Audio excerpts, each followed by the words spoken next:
What's up, guys? So on this particular video we'll be discussing about Bhutan in the month of October 2025, what you should be expecting in terms of the weather, the road condition, the places that you should be visiting, the kind of budget that you need to have for Bhutan, and most of all what you need to be packing for your trip to Bhutan in the month of October 2025.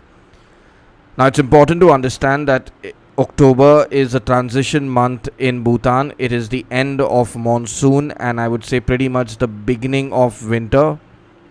So, Bhutan in October is a very good time to be going there, provided that you have already made your reservations or are planning on closing in on your reservation as soon as possible. The reason I'm saying it's a very good time to be going there is because weather wise, the temperature is good. In places like Thimphu and Faro, the daytime temperature will range from anywhere between 10 to 20 degrees, while the temperature in the night will be anywhere between 2 degrees to 7 degrees. In more remote places like Bumatang and Ha Valley, the temperature in the nights will drop to as low as say -2, -3. So now this is because, like I mentioned a little bit while earlier, this is the start of winter in Bhutan. So it's a mild winter that sets in, and at the same time, the days are nice and pleasant. What makes Bhutan in October a very good time to be going there is the fact that it's just the start of peak season. But in the first half and in the second half of October, Bhutan will have a lot of Indian tourists. The first half is because of Dasera. The latter half is because of Diwali. So if you want to go to Bhutan without any of the touristy crowd, then book in between both of these holidays, because that is when you will get the best experience in Bhutan without a lot of tourist crowd hopping around and maybe spoiling your vibe. When it comes to what are the places that you need to be visiting, by default Thimphu, Paro, Punakha, and if you can squeeze in, do Ha Valley and Bumatang and Pobjika if you're okay doing an 8-9 day trip. Anything shorter than a 5 night 6 day trip to Bhutan is meaningless, because remember, you're exploring an entire country. Bhutan is not a small territory, it's an entire country. And if you're going to be ending up spending so much of money, you might as well do justice to the money and the time that you're giving to go to that particular country. And you're never going to be going to Bhutan again, so might as well see everything that is there to explore and discover and then come back. Now, when it comes to the road condition, the roads are in very good condition in Bhutan, so you do not need to worry about it. And the fact that no matter how you book your trip, you will have by default a local guide and a local driver who will be taking you around Bhutan. So it's a default that they will help you navigate the entire journey without any problem. Now, the only flip side of traveling to Bhutan is the cost, because Bhutan is a country which is on the costlier side. It's one of the few Himalayan countries which are so expensive, I would say. So when you are planning and plotting for Bhutan, you have to bear in the cost, because there's a daily SDF fee which is for the maintenance of Bhutan, which is also clubbed into your cost, plus the guide fees which is mandatory.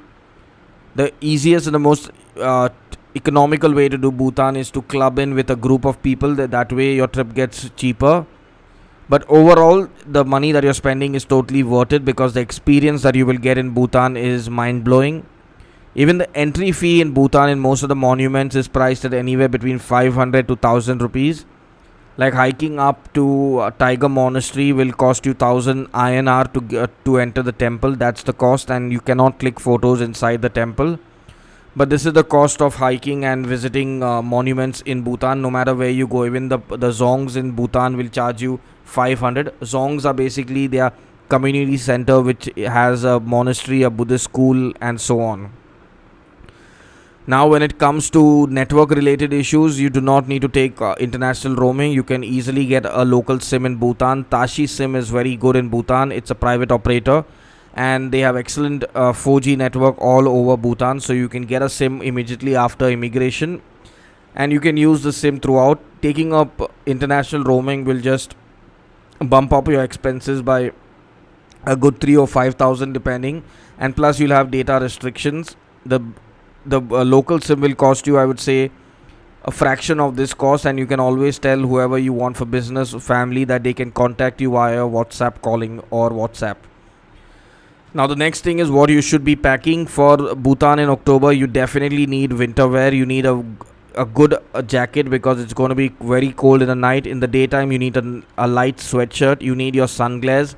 Make sure that you have good UV protected sunglasses. And my personal recommendation is carry two sunglasses in case you end up losing one or breaking one or whatever. You have a backup. You also need a very good pair of shoes, so carry good comfortable walking shoes because there's a lot of walking that has to be done in Bhutan, so having a good pair of shoes is mandatory. Along with this, make sure that you have comfortable clothes that are easy and breathable. The reason I'm saying this is because when the sun gets out during the daytime, it will get pretty hot and sticky in Bhutan, even though it is winter. But when the sun gets out, you will definitely sweat. When it comes to the budgeting, other than the tour expense, which will cost you anywhere between 35,000 to around 50,000 for a 1 week trip, depending entirely on the number of people that you are there in your group. The other expense that you need to bear in is the flight to Bagdogra and maybe for your lunch and entry fee. So while traveling to Bhutan, just make sure that you have enough of Bhutan currency. Your tour operator is the best person to exchange money and give it to you, but just at the start of the trip only, always exchange more rather than less, because if you have more, you can always return it to your tour operator who will convert it to Indian currency and give it back to you. But if you fall short, your Indian debit cards or credit cards are not going to be of any use in Bhutan, and then you're going to be stranded, because if you flip the backside of your debit card or credit card, it clearly mentioned over there that it's not for use in Bhutan or Nepal. So using this in Bhutan or Nepal is of no use, no matter how much of money you have in the bank. Hence, beforehand, be prepared. I would say for a 7-day trip, and if you're a group of 3 to 4 people, carry at least, I would say, 40,000 in cash, so that by default, if you want anything for shopping or for food or souvenirs, you do not fall short. If the money is excess and you do not need to spend so much, you can always bring it back home, but you do not want to be in a position of falling short of money in Bhutan. Now, when it comes to the monuments that you should be visiting, definitely the zongs in Punakha and in Thimphu. In Paro, the Tiger Monastery trek is a must do activity for everyone. Phuntsiling is a place that you will definitely have.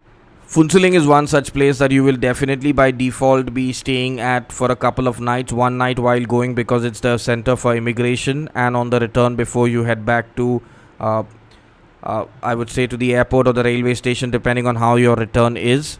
So be prepared for 2 days in Phuntsiling. Phuntsiling is a nice, peaceful, quiet place which has a very, very good vibe and has plenty of good coffee shops. So there's plenty of things to do over there. Remember, Bhutan has a thriving nightlife in Thimphu and Paro.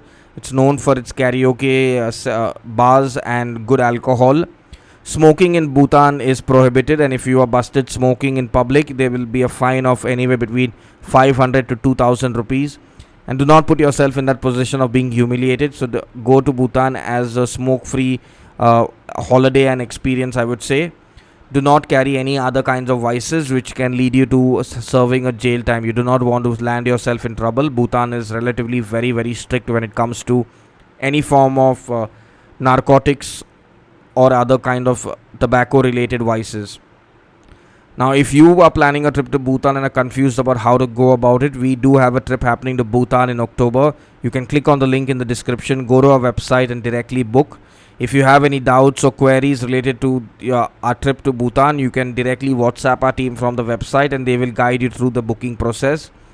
And if you have any personal queries related to Bhutan, you can leave a comment in the comment section under the YouTube video, and our team will be more than happy to help you out and solve your queries via YouTube chat. But if you're looking for guidance for your own personal trip to Bhutan, then please do not call us. Book a consultation which will cost you a small amount of money, and our travel expert will get on a phone call and resolve your doubts and queries.